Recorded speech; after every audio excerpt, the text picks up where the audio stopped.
इस वक्त मैं इमरान खान साहब के साथ मौजूद हूँ।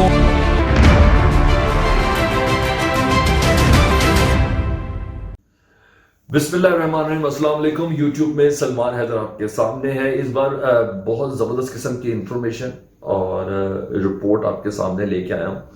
और इससे वो अफराद जो जंग व जदल को पसंद नहीं करते, जो दुनिया को पुरअमन देखना चाहते हैं, उनके लिए बहुत तसल्ली और तशफ़ी, और जो स्पेशली ईरान से मुतल्लिक इंटरेस्ट रखते हैं कि ईरान का अगर धड़का सा हर एक को है कि अभी अमेरिका ईरान पर हमला कर देगा या ईरान इजराइल पर हमला कर देगा तो फिर खित्ते की सूरत हाल क्या होगी, और पाकिस्तान को लेकर सेंसिटिविटी है कि उस वक्त पाकिस्तान की दरअसल पोजीशन क्या होगी। तो अब बहुत तसल्ली और तशफ़ी का वक्त आ गया। दुनिया इस पिक्चर के बहुत करीब आ चुकी है कि ईरान और अमेरिका के दरमियान एक तस्फिया होने के बहुत करीब है, बल्कि करीब नहीं है, मेरी नज़र से देखें तो तस्फिया तकरीबन हो चुका है, क्योंकि इसकी वजूहात बहुत गहरी है। इस इंफॉर्मेशन, दिलचस्प इंफॉर्मेशन की डिटेल मैं आपके साथ शेयर ज़रूर करता हूँ, लेकिन उससे पहले एक छोटा सा बैकग्राउंड बता दूँ कि किस बना पर अमेरिका दोबारा ईरान के साथ तस्फिया के ऊपर राजी हुआ है।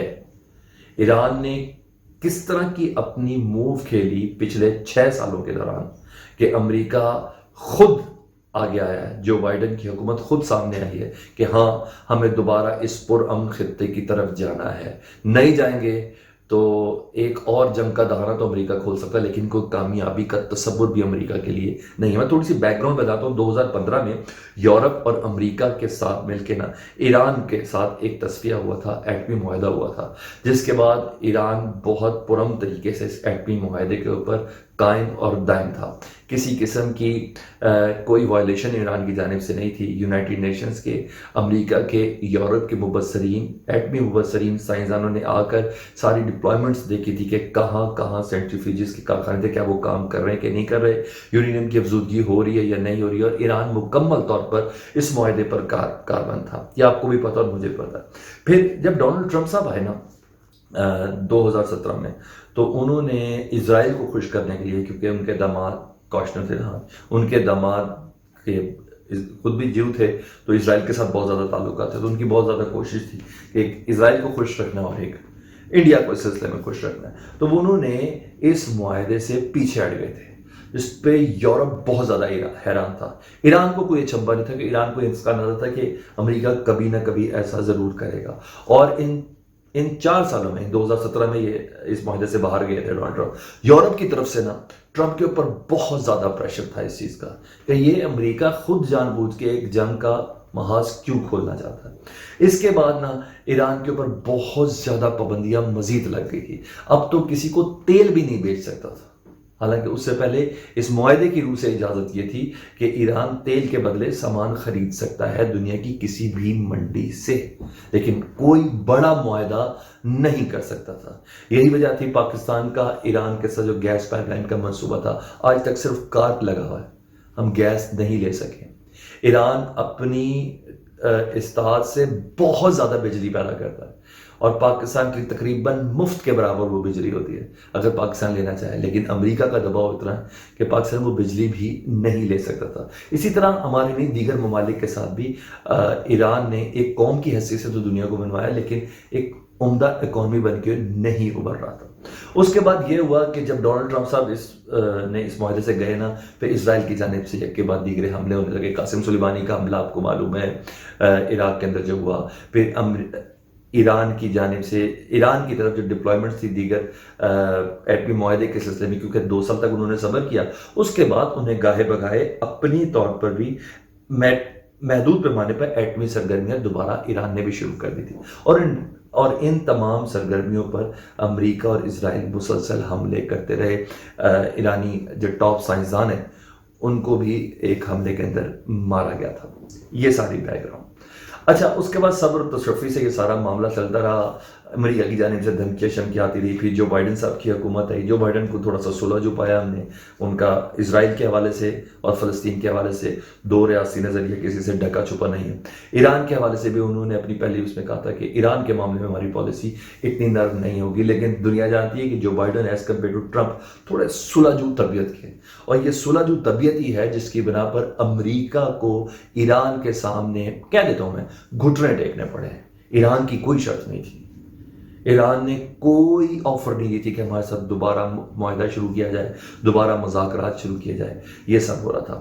لیکن جو پچھلے دنوں دو بڑی پیش رفت ہوئی ہے نا، وہ نہایت امپورٹنٹ تھی، جس کی بنا پر امریکہ کو یہ گھٹنے ٹیکنے پڑے. سب سے پہلے ایران اور چائنا کا معاہدہ $4,000 کا، $4,000 کا، جو تیل کے بدلے چائنا نے ایران کے اندر انفراسٹرکچر پورا کھڑا کرنا ہے.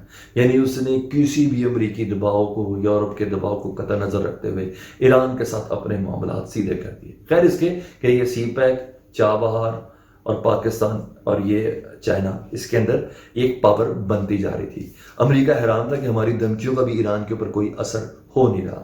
اس کے بعد رشیا کے ساتھ ایران کی بحری مشقیں، یہ بہت زیادہ امپورٹنٹ رول تھا. یعنی دو سپر پاورز کے ساتھ ایران نے اپنی لائن سیدھی کر لی تھی.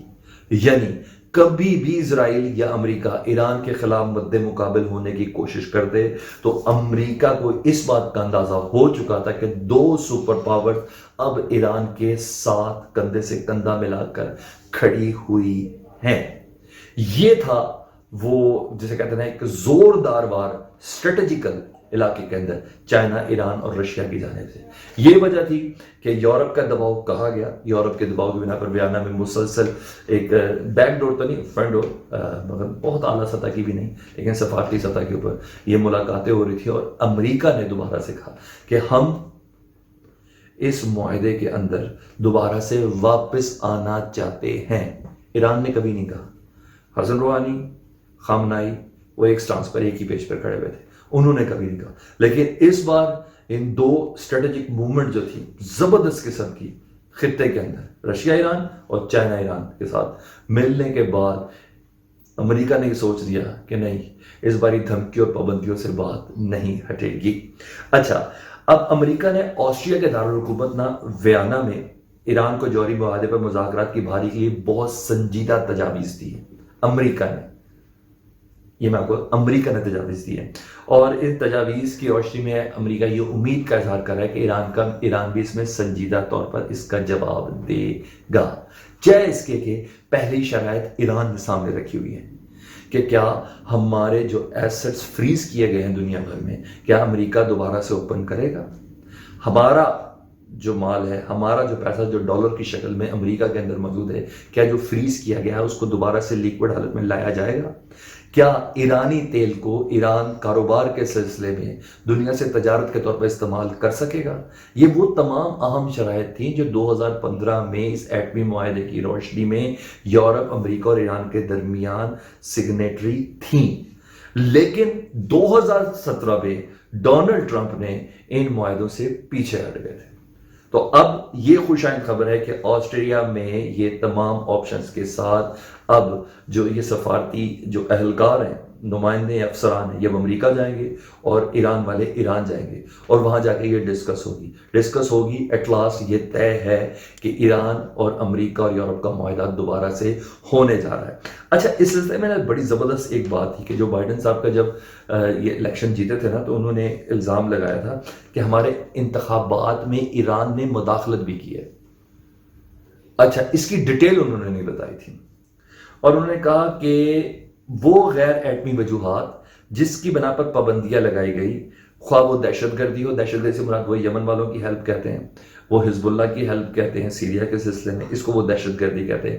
انسانی حقوق کی خلاف ورزیاں وہ کہتے ہیں کہ سرٹن پیمانے پر ایران کی عوام کو وہ حقوق حاصل نہیں ہیں اپنی آواز بلند کرنے کے لیے جو عام طور پر حاصل ہونے چاہیے. یہ چھوٹی چھوٹی سی وجوہات تھی جس کی بنا پر یہ شرائط رکھی ہیں امریکہ نے ایران کے سلسلے میں کہ ہم اس جوہری معاہدے میں واپس آتے ہیں. تو یہ اب طے ہو گیا. اس ویڈیو کے توسط سے میں آپ کو یہ بتانا چاہتا کہ ایران اور امریکہ کے تعلقات بحال ہونے جا رہے ہیں. بہت نارمل نہیں لیکن بیشتر نارمل ہونے جا رہے ہیں، کیونکہ لاسٹ ٹیوزڈے کو جو ایرانی شپ پہ حملہ ہوا تھا نا، اس حملے کو جو بچایا تھا وہ امریکی بحریہ نے بچایا تھا اسرائیل سے. یہ آپ ذہن میں رکھیے گا، یہ پہلا گڈ ول جیسچر تھا امریکہ کی جانب سے. اور اب ویانا کی یہ جو پیش رفت ہے نا جوہری معاہدے کے حوالے سے، یہ بہت زیادہ امپورٹنٹ ہے. ایک نہیں تو 2 مہینے، 2 نہیں تو 3 مہینے کے اندر یہ خطہ نہایت مستحکم اور پرامن ہونے جا رہا ہے. وجہ برابری کی سطح پہ ہے. मैसेज ये है ईरान की तरफ से कि ये बराबरी की सतह पर हुआ है, डिसबैलेंस होके नहीं हुआ। ईरान के पास अब ईरान अकेला नहीं, रशिया भी खड़ा है, चाइना भी खड़ा है, और सामने इजराइल और अमेरिका है। और मेरा ख्याल है अमेरिका को ये अकल अब आ चुकी है। तो आने वाले वक्त में हम ये देखते हैं, हाँ सऊदीया की तरफ से ईरान को थोड़ी लिफ्ट ज़रूर होगी, अरब ममालिक की तरफ से जो ईरान मुखालिफ हैं, और ये पॉलिसी दूसरी साइड पे अमेरिका के लिए, अमेरिका की सऊदी अरब से अमेरिका की मुत्तहदा अरब अमारात, ओमान और बहरीन वगैरह के साथ थोड़ी चेंज होने का ज़रूर इम्कान है। लेकिन ईरान के हवाले से इस खित्ते को जो बाइडन नहायत कंट्रोल और पुनम रखना चाहते हैं। और डेफिनेटली ईरान ने अगर अपनी पब्लिक को ग्रोथ देनी है, पर कैपिटा इनकम बढ़ानी है, अगर इकॉनमी मजबूत करनी है, तो ये माहिदा उनके हक में भी बहुत बेहतर है। और अगर ईरान पुरसकून तो पाकिस्तान पुरसकून, पाकिस्तान पुरसकून तो ये खित्ता, सीबैक, चाबहार, अफगानिस्तान, ये तमाम पुरसकून रहेंगे। ये तमाम ममालिक का जो अमन है एक दूसरे के साथ अटैच है। वीडियो अगर पसंद आए तो इसको प्लीज़ शेयर कर दें, और अगर पहली बार ये वीडियो देख रहे हैं तो प्लीज़ सब्सक्राइब कर दें, बेल आइकन दबा दें, ताकि नेक्स्ट टाइम भी ये वीडियो आप तक पहुंचती रहे। इजाज़त दीजिए, अपना ढेरों ख्याल रखिएगा। खुदा हाफिज़।